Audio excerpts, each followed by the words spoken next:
Brilliance Audio presents More Beautiful Than Before, How Suffering Transforms Us, by Steve Leader, performed by the author.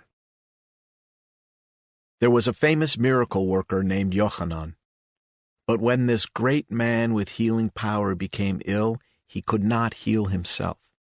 His friend, Hanina, came to visit him. Hanina said to him, "Give me your hand." He took Yochanan's hand and raised him up from his bed.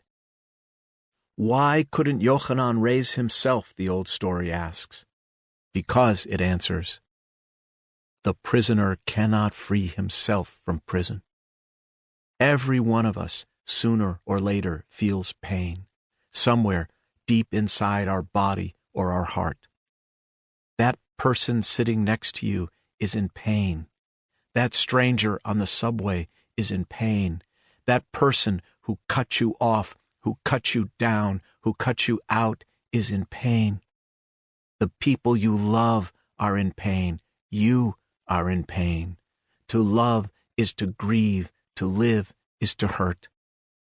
Pain, emotional or physical, reveals our vulnerabilities. It presses where it hurts. We can grimace and ignore that pain.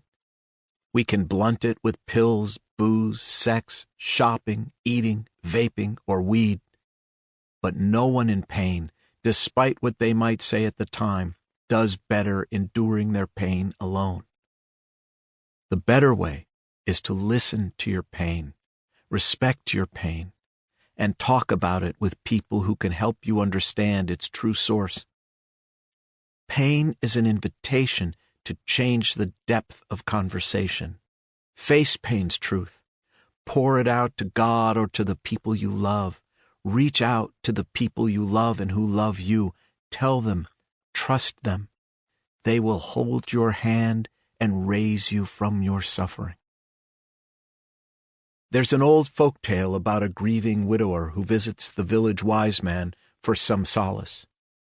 The wise man gives the mourner a list of ingredients necessary to bake a sweet cake and tells him to go around the village gathering one ingredient from each home.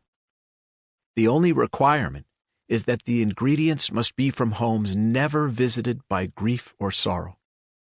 At the end of the day, the widower returns to the wise man empty-handed. There was not a single home in the village wherein someone had not suffered a painful loss. The story is more nuanced than it first appears. Most people assume that what helped the widower was his realization that everyone suffers pain. My guess is that he, like us, already knew that.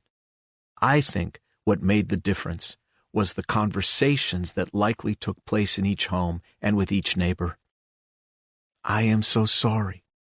I cannot give you an ingredient because I, too, have suffered terrible pain. What happened? Tell me about her.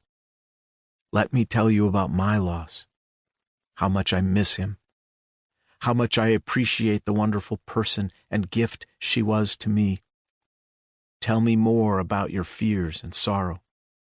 Let me share with you how I have managed to go on. The man's suffering did not end that day, but his healing began. He no longer felt so cursed or alone.